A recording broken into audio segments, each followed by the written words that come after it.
I swear to God, dude, I loved this movie as a kid, and I watched it again not too long ago, and it still held up pretty well. I didn't see it until I was an adult already, so really? When I saw it, I was like, fuck yeah. Why have I never watched that? It's a pretty awesome movie. So I was just saying before we started watching this reaction to Nate, I was like, I hope Nostalgia Critic doesn't shit all over this, because I really do like this movie. I don't think he's going to shit all over it. I think he's going to go over the Burtonisms that are in it. Because that's the one thing about Tim Burton films. There's a lot of Burtonisms. Yeah. But anyway, Mars Attacks, hell of a movie, especially for me when I was a kid, because it like showed heads and stuff exploding, and I was just like, as a kid, I was like, yeah! And then as I grew up, I was just like, yeah! Oh shit, I actually understand the plot. Yeah! Oh, that's actually kind of stupid, but still, yeah! Fair enough. Well, honestly, dude, I have really good memories of this film, and I want to relive them again. So, Nostalgia Critic did a video talking about Mars Attacks, and actually, let's see. Actually, let me make doubly sure before I actually I probably already bit my tongue on the. There we go. Directed by Tim Burton. Okay, I wasn't 100% sure. I was like 95% sure it was Tim Burton, but yeah, I was thinking it was as well. So yeah, so it turns out it is, and it has a hell of a lot. It has an ensemble cast. Let's just look at the cast list on this. Jack Nicholson in a dual role. Glenn Close, Annette Bening, Pierce Brosnan, Danny DeVito. I forgot he was in it. Martin Short, Jack Black, Sarah Jessica Parker, Michael J. Fox, Rod Steiger, Pam Grier, Ray J, Tom Jones, Lucas Haas, Natalie Portman, Jim Brown, Joe Don Baker, Lisa Marie Smith, Brandon Hammond, and Sylvia Sidney. Those last two I'm not as familiar with, but I pretty much know who the rest of them are. Is Glenn Close the one that gets put on the Chihuahua body? No, that's Sarah Jessica Parker. Oh, okay. Glenn Close is actually the president's wife. Okay, yeah, okay. I couldn't remember who it was. Only in a world where Jack Nicholson is president does the first lady look like Glenn Close. I guess so. And only in a world where Jack Nicholson is president would shit like this happen. Pretty much. Actually, Jack Nicholson is actually the only person ever in history ever to out-drug Keith Richards. Because Jack Nicholson, he just keeps rolling. And there was actually Keith Richards said, there was one point where I was actually with, I was partying with Jack Nicholson, and we were sitting there, we were snorting cocaine all night, just talking shit. And I believe it was like 8 a.m. in the morning, and I looked up at him and was like, you know, Jack, I actually need to take a break. And then Jack was like, nah, you don't need a break. Here, have another kicker on me. And then he's like, I couldn't take it. I actually had to go upstairs and lay down. There's too much coke now. Too much bloody coke. Like, only with Jack Nicholson. It's just like the only person ever to outsmoke Snoop Dogg. You know who it was? Willie fucking Nelson. Yeah, I figured. The only person ever to outsmoke Snoop Dogg. That's awesome to think about. All right, but anyway, let's actually get I feel like the only way to do that would just be to physically smoke faster than him, because I don't think he would just be like, "Nah, I had enough."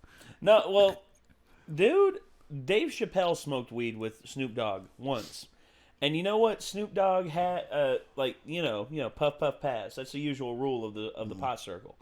Until somebody gets too high and forgets to pass it. No. You see, Snoop Dogg knew that that shit was going to happen. Yeah. And you know what he did? Dave Chappelle started smoking with Snoop Dogg, and he said about 30 minutes in, he was so high he forgot he was sitting down, and thought that he had his legs cut off. Damn. And then all of a sudden, Dave looked around in the pot circle, and turns out Snoop Dogg had 4 joints going on between 12 people, just going like a fucking freight train. Like, yeah. It's like puff puff pass, motherfucker, let's go. Puff puff give. Like, come on. It's like, come on, bro, pass on. It's like, shit. It makes sense to do it that way with 12 people, because that way it gets back to people faster. You know, you're not just sitting there twiddling your thumbs for forever. Yeah. It's like you don't start spacing out and somebody has to be like... Sorry, man. Yeah, sorry. Here you go, man. But like, you're going to hold up, it's not a microphone, bro. It's like what my friends used to say. Like, sorry, homie. Here you go. And somebody would grab it and they'd just be like, you know... And they'd start talking, and then somebody would be like, it's not a microphone, bro. I was like, oh, sorry. Like, sorry, dog. But I always had this funny mental image because Chance told me about what they called track meets. Where they had a lot of people, and like basically everybody brought like a blunt, and like they were just, you know, it was like you would puff on your blunt for like 30 seconds and then pass it to the next person, and so you kept getting just different kinds. Yeah. And like the whole room was like hotboxing and shit, and he was like, yeah, it works really well for a few minutes until the guy who's like, you know, supposed to be calling pass, like gets so high that he's like, you know, fucking like 5 minutes go by and he's like, oh shit, pass. Like, yeah, he's like sitting there trying to figure out what kind of spaghetti he wants to get, like what kind of spaghetti he wants to get at the Italian restaurant tomorrow. He's like, pass. I wonder what kind of spaghetti they're gonna have tomorrow. You think they're gonna have linguine? You think they're gonna have rigatoni? Do you think they're gonna have pasta? It's like 10 minutes and later, then like, 10 minutes later, he's like, and what about the ragu sauce? Are they gonna have? They're gonna use jalapenos and that shit? Yo, oh sorry, pass. God damn. So, shit. What was I talking about? What was I thinking about? Yeah, exactly. That's how it goes. I love it. Love that shit. Anyway, let's get to the video. This is the Nostalgia Critics review of Mars Attacks. Here we go. 3, 2, 1. This episode brought to you by Stardust, fans sharing video reactions to movies, TV, and trailers.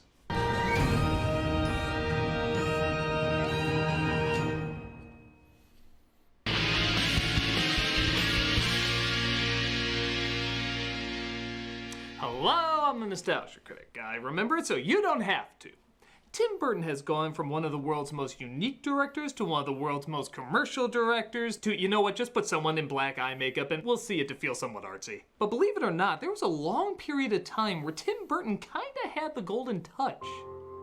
From financial hits like Beetlejuice and Edward Scissorhands to critical hits like Ed Wood and Nightmare Before Christmas, his biggest disaster at the time was his blockbuster hits didn't always lend their ways to Happy Meal toys. But every long line of success has its Mars Attacks. Tim Burton's was Mars Attacks. Like, I just love that font right Burton there. did make other good movies after this one, and not all his previous films pleased everybody. This was the first film that got people asking, what is he thinking sometimes? The trailers, at first, seem really funny, with cartoonish effects, a humorously large cast, and, as they never left out, Tom Jones. And yes, Tom Jones. It's not unusual to be loved. Holy Came crap! on the heels of Independence Day, so people thought it might be a satire of that. Not realizing that Independence Day was already supposed to be bad. Right? It looked goofy and enjoyable enough, but it was both a critical and box office flop. Even Billy Crystal made fun of it in song at the Oscars, telling Jack Nicholson, Sit back and relax. Forget about Mars Attacks. However, it's getting a following as one of those uniquely immature dark films like Death to Smoochie or Bad Taste. Yeah. So, is it not bad, just secretly inspired? Or is it bad, just bad in all the right ways? Well, I'm here to see if it's actually worth any of that recognition. Is it brilliantly childish or childishly childish? Let's take a look with Tim Burton's secretly brilliant blunder? Mars Attacks. So it sets its tone quite clearly with its first big hilarious joke. Cows on fire! This is clearly a much better Happy Meal tie-in. After that, we get a pretty kick-ass opening with one of Danny Elfman's most catchy and somehow threatening themes. Though for such a visually pleasing introduction, couldn't they move the Earth a little bit more centered with the credits? My OCD will not stand for this! Unless, of course, it's standing in a symmetrical pattern. Flying saucers from Mars line up around the Earth, getting the attention of President Jack Nicholson. And yeah, I know all these characters have other names, but with these many celebrities, are you really gonna call Jack Nicholson Dale? Or Natalie Portman as Taffy? Or completely pointless double performance as Jack We Love You? But what are you doing? What are you doing? Galaxy's gonna be the best hotel in Vegas. Best. Yeah, not only does Nicholson play the president, he also plays a hotshot tycoon in Vegas, and... Go on over to roulette. Play our anniversary. And stay off of black. Did any of that make you laugh? Because that's basically all it is. I wonder if he just came on set blind, drunk, dressed like that, and they were like, Probably. You know what, shoot a few scenes. Jack Black isn't a thing yet, so we have to convince people there's more celebrities in here than they think. And yes, that's Annette Bening as his wife. She's kind of a new age, hippie, flower child, and if you took out her being married to Jack Nicholson, you'd miss... Honestly, I have no idea. Nothing. You really wouldn't miss Doesn't anything. add anything, and half the time I have to remind myself she's even married to him. I think they've come to save us. Though it would have been a lot more powerful if they left this scene in. Stop it, you weed, you baby! Shut up! But Nicholson is interrupted Damn. by Nicholson to tell the world about the Martians. And our world will never feel quite the same again. Oh look, his daughter wears black over her bed because...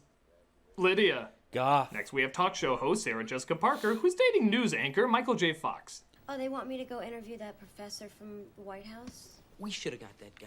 Well, I can't help it if your people are too slow. She's just in a weird mood because her Sex and the City survey said she was Samantha. She is clearly a Steve Brady. Wow. Next we have Lucas Haas, Jack Black, Joe Don Baker, Christina Applegate, the agent from Beetlejuice, and the lady with curlers from Edward Scissorhands. Surprisingly doing nothing of interest.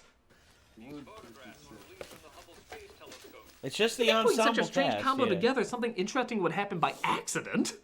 But look, Lucas Haas really likes donuts. Hey, Ma, you want a donut? He made the international sign of the donut. If you need anything, any donuts or anything, give me a call, all right?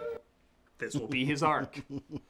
Pam Grier is a bus driver who has trouble keeping track of her kids, while her ex-husband, Jim Brown, is an ex-fighter now working in Vegas. And if you're wondering what he does in Vegas, I honestly By have the way, no clue. Pam Grier He just in this walks film, around in still a this knockout. pharaoh costume. Because ex-fighters doing that is a draw?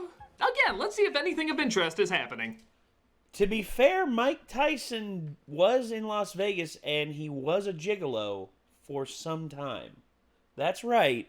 He would let women pay to have sex with him. I want you to remember that. Mike Tyson, at one point, let people have sex with him for money. Okay. Suddenly, walking around as a pharaoh in a casino doesn't seem like the most extreme thing a fighter does, even in a movie. Right. Moving on. Hey, Dad. Who's that? Neville? Yeah. How you doing? Man, give it back. Leave me alone. Not even by mistake. Will Martin Short hitting on hookers make for some good comedy? The stress at work is unbelievable. Martin. Guess not. Martin. So many strange and colorful people led by a strange and colorful person turning out to be such bland and colorless toothpicks. Mathematically, it doesn't seem possible. Okay, here we go. The Martians interrupt Parker's TV show with Pierce Brosnan. Oh, and Pierce Brosnan's in this. Is he interesting? Maybe they can tell us about our universe. How it started. Where it's going. No. On to the Martians. I'm not gonna have that thing in my house. Oh, and Glenn Close is the first lady. God, there's a lot of wasted talent in this. What's her one note? Well, they're not gonna eat off the vampire in China. Well, it's no donut arc, but... The Martians at first seem to be the best part of the movie, with their funny design and unbelievably bizarre language. But you'll find even that wears thin after a while. For now, though, they're a lot more entertaining than the human characters. Even the study of them produces some enjoyably surreal humor. I've been refining a translating computer. All green of skin.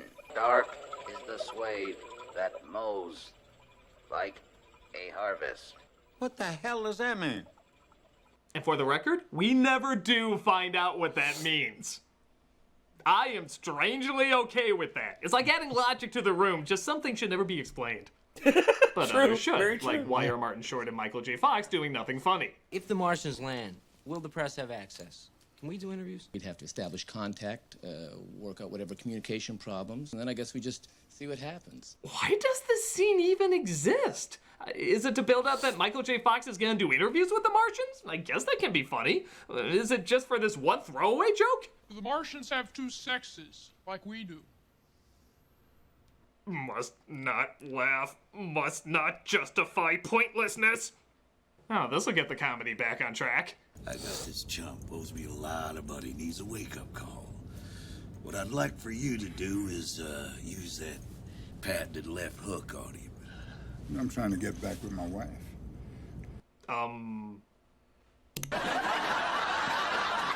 Finally, the Martians seem to be landing. Well, good. We can finally see how they interact with these hilarious characters. Hi, Jason!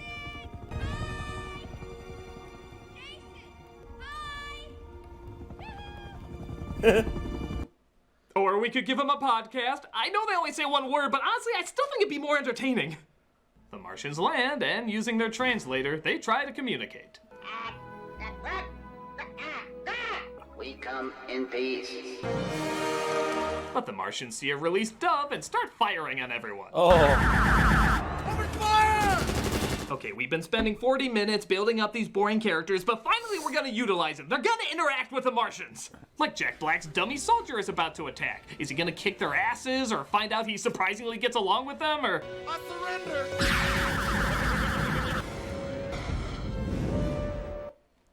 Or just dies? And okay, cool. Playing with expectations, I guess. All right, Michael J. Fox is heading towards them. Is he gonna try and do an interview with them or exploit them in some way or... Nope, he just dies. Just dies as well? Okay, really? They take Sarah Jessica Parker. Okay, well, does she give him fashion advice or compare pets or... Disturbing. Well, at least she's still alive. I never thought I'd say that in a joyful sense about any of these characters, but at least it's another alternative to just dying. Okay, so the first couple of character interactions with the Martians weren't that funny. We at least get a few cool set pieces, like this B-movie autopsy lab or this Dr. Strangelove-style war room. It's just a shame nobody's saying anything funny in them. Notice the highly developed cranial nerve system here. This explains, of course, the cerebral arteries. I think an actual autopsy would be more funny than this. Okay, Tim, you got to film in some of these sets you thought were so cool as a kid. Can you actually entertain us now? But the Martians, come on, they were pretty funny, right? They still gotta get a few laughs.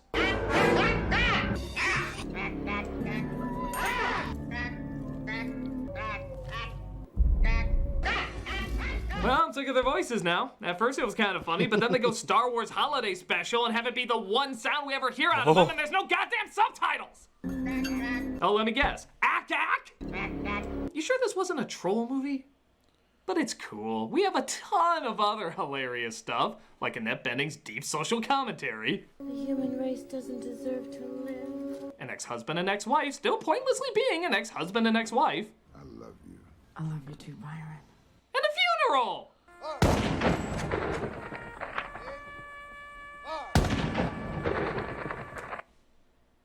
Whee!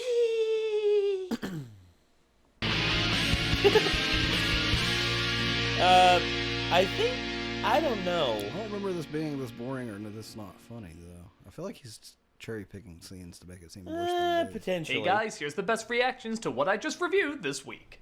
Michael J. Fox, Jack Black, Pierce Brosnan, Sarah Jessica Parker, and the acting is the most boring thing in the entire film. If anything, I got a ton of laughs. Yeah, I thought it was funny. I miss the good old days when I didn't know this movie existed. Was anyone else hoping that the aliens were gonna win in the end of the movie? Because that's all I was thinking. The fuck did I just watch? Knack, knack, knack, knack, knack, knack. Well, only in America will people vote for the Joker to be their president. You have opinions, a lot of opinions, about movies, TV shows, even trailers. There's so much to talk about. You get emotional about them just like anybody gets emotional about. Because we got and even there to show it. There's a lot of... This week I gave my first and best reaction that you got. It's a ton. Also, stay tuned afterwards to see how you can... Okay. So the White House thinks the Martians misinterpreted the dove as a sign of war, so they decided to meet up again in front of Congress. Again, this could be funny, the politicians trying to convince them to join a side, pushing their political beliefs on them. There's some enjoyable possibilities here. Or just kill them. Now don't get me wrong, Honestly, it is a little funny that absolutely nothing provokes them this time and the exact same thing happens. I get it.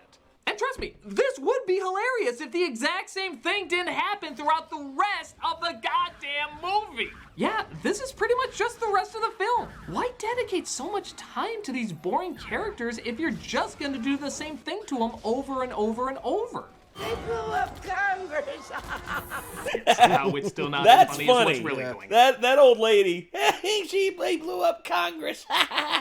That's something my grandma would have said. Yeah. Down in Congress. I feel like that's something I would They say. take Pierce Brosnan this time, and seeing what they did with Parker and her head, at least there's hope that something interesting will be done with him. Oh, hell. Or you can do less than what you did with her. Just take the head off and stop. Brilliant. Yes. Don't put it on anything, don't morph it or change it, just stop. I'm sure they did it so they could get out this amazing knee slapper. This is terribly frustrating. I'm just not feeling myself. You know, there's pushing the envelope and then there's taking the envelope back, peeling off the stamp, and then neatly putting the envelope back in a drawer. This does that. Yeah. President Nicholson argues with General Rod Steiger about what to do. I'm not going to start a war. We have to strike now, sir. Annihilate, kill, kill. Shut up! Shut up! Shut up! That was memed for a while. Yeah, just... Kill! Kill! Look at that face. Yeah. When Taco... It's just a weird random outburst right there. Yeah. So it's just like, when I hear people arguing about politics on Facebook... Shut up! Shut up! Shut up! Yeah. Thank you. You will believe chilling drama can come from Mars attacks. It was mean. There was a pretty creative joke involving one of the Martians sneaking in dressed as a human played by Lisa Marie. Not only is it funny how obvious it is, but it's even funnier seeing how nobody seems to notice. The movements, the design, the performance, it definitely gets a giggle. But even that goes on for too long. This could get a laugh for, what, maybe a minute? They give us 6 minutes of this one gag. And even when her cover is blown, it doesn't make sense. Her skin is ripped, revealing the alien inside, but the mouth doesn't move when she opens it. Is it supposed to be a bad effect? I mean, okay, the effects aren't great, but they're not really bad enough either to make it clear if this was intentional or not. Especially seeing how the mouth moves fine in later scenes. But whatever, at least they're actually interacting with one of the characters this time and not just blandly killing him off. Oh, spoke too soon. Oh, come on, he's a sexual deviant. If they want this death to be more fitting, shouldn't she have bitten off Doug, don't go something that would make him more short? She makes it to the president's bedroom to try and kill him, but he's saved by Secret Service. This angers the Martians, and to be fair, they do get a few laughs here. Their suit-up machine is pretty funny. Using the Washington Monument to smash Boy Scouts is great. They even bowl for the Easter Island statues. Honestly, I think this was the movie people were hoping they would get. Yes. Yeah. But that's no fun, variety, visual humor. Pfft, surely there's just Martians shooting shit again. But ooh, they shake it up a bit. Like instead of a laser killing the First Lady, a laser shoots a chandelier killing the First Lady. Commentary! Ooh, look, the boys who shot aliens in video games are now shooting aliens in real life. Commentary! And the pointless tycoon character who's selling hotels gets killed selling a hotel in his hotel! Mind-blowing how much this reflects us. I'd say this is textbook writing irony, but you know what? This is preschool how to potty writing irony. Dane DeVito, for example, tries to bargain for his life by selling one of them his watch. You wanna know how much time was spent developing him? There's this. Am I the only one shooting craps here? This. Hey, you're Tom Jones, right? That's it. I like to think of him as his character from It's Always Sunny in Philadelphia, wandering onto the set and refusing to leave unless they wrote a part for him. Except that would make too much sense in a movie that makes none.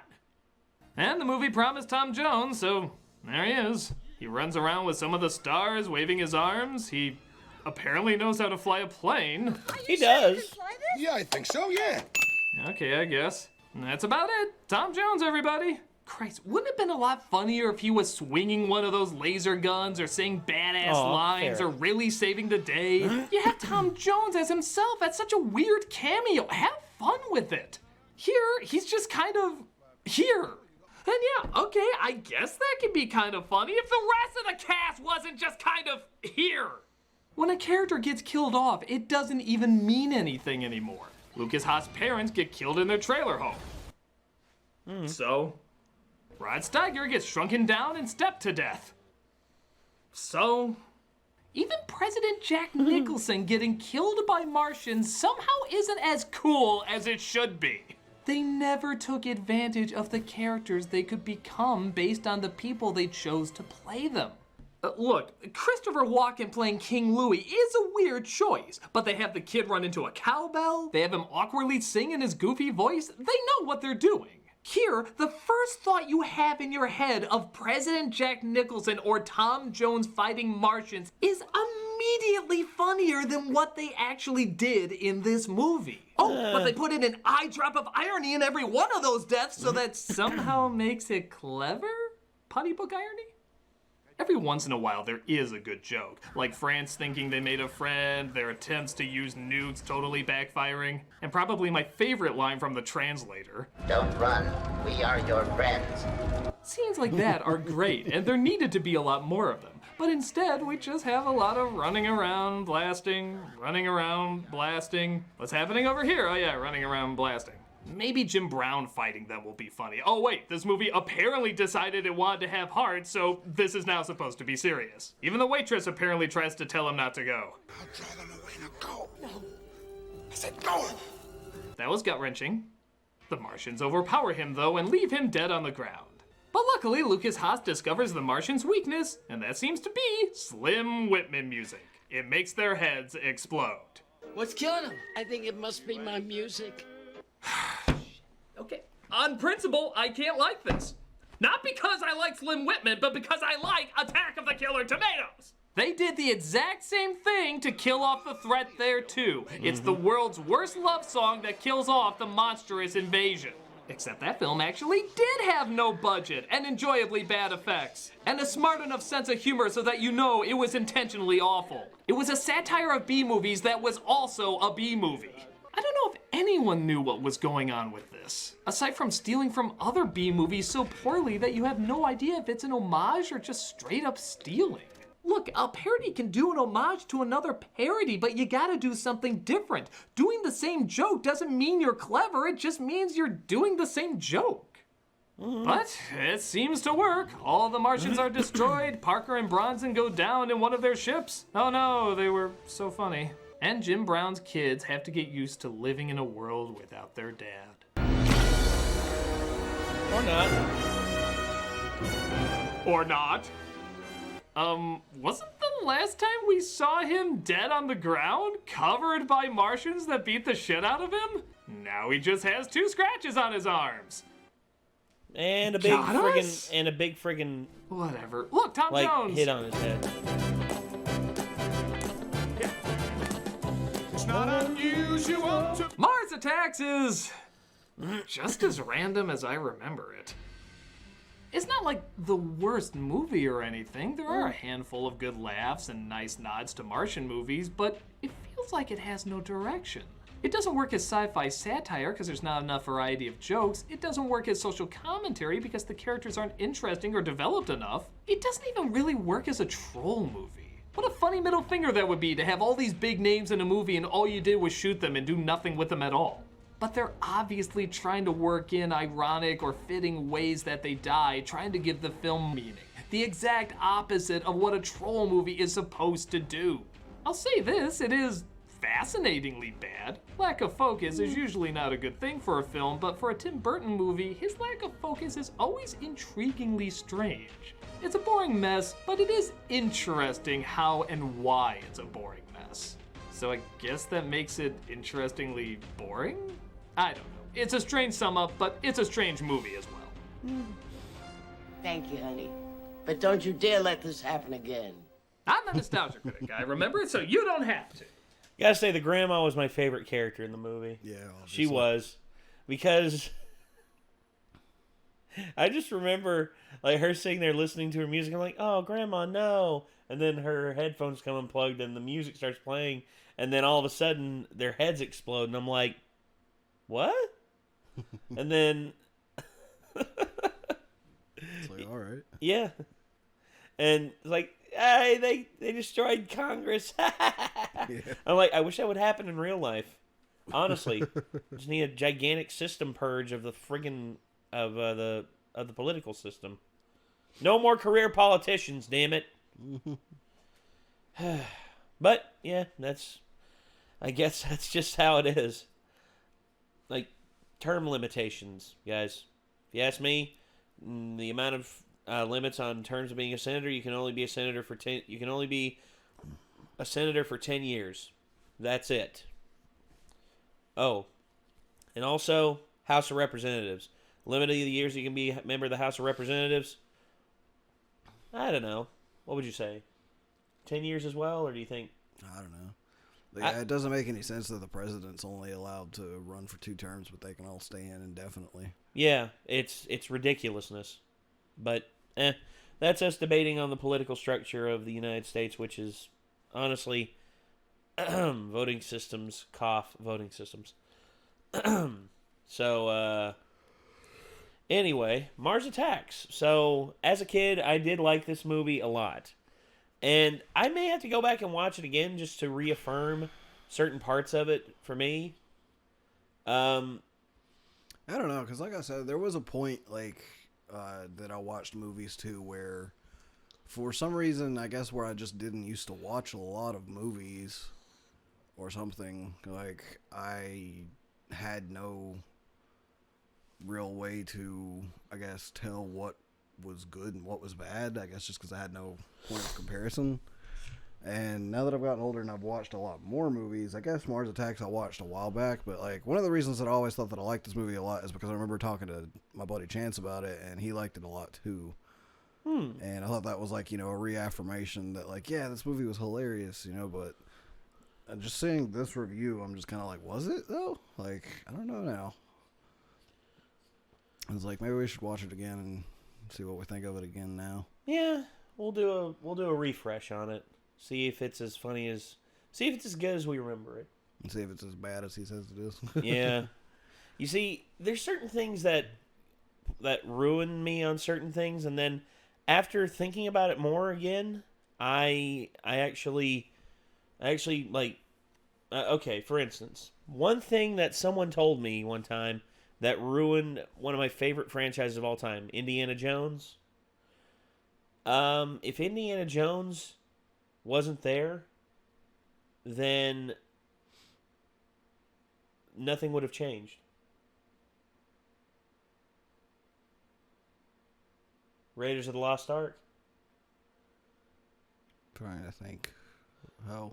Okay, Raiders of the Lost Ark, they go to the island, they open up the Ark of the Covenant, and then the power of the Ark of the Covenant kills all the Nazis. Mm-hmm. So Indiana Jones's adventure was completely pointless. At least that's what my friend told me. And then I thought to myself, actually, the point of sometimes it's not about the destination, it's about the journey. Yeah. And I thought about that, and I'm like, I think that's the point of Raiders of the Lost Ark. It's not the fact that he didn't directly influence anything, or he didn't directly influence the overall outcome to a certain degree. It's the fact that he went on the journey in the first place. Yeah. I was like, it's the fact that like entertaining stuff happened. Well, not entertaining stuff, but things of purpose. He actually found purpose in trying to defend the Ark of the Covenant from being desecrated. In which, yeah, I agree. But a friend of mine told me that, Indiana Jones's presence was completely pointless, and I'm just like, I don't know. I think personally that he could like it's the point of the journey. Like that's just how I feel about it. And Mars Attacks, you know, the outcome of this is how would if we would have never discovered that Slim Whitman's music was what killed the Martians, or would have been found out by mistake from another point? I don't know. It could have been a thing where, like, after they had, like, pretty much destroyed most of the humans or enslaved most of the humans, they were just studying them to see what was left over, and they came across, like, the music and stuff, and one of them eventually listens to it, and their head just explodes, but, like, they're just like, oh, crap. And they're like, not listening to that again. Maybe. I wonder what would happen if they listened to Iggy Azalea. I don't know. I think their whole bodies would just melt and cease to exist. That's what I'm thinking. It's not mind-blowing. It's just like it makes you not want to exist. My head's going to explode anytime I hear Taylor Swift, so. I can say, now you got me lying on the cold. Stop!